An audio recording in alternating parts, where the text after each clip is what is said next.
What's up everyone, welcome to this video.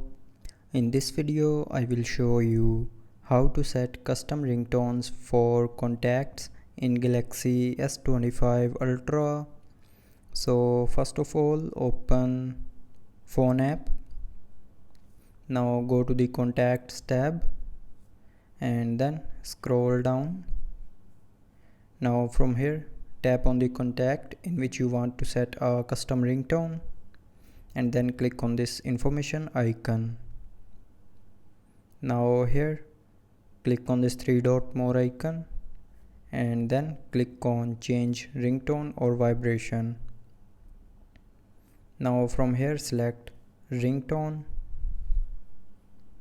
and then it will open the list of ringtones that can be used.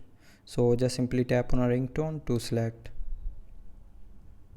and after selecting the ringtone, that ringtone will be set as the custom ringtone for the contact that you have selected.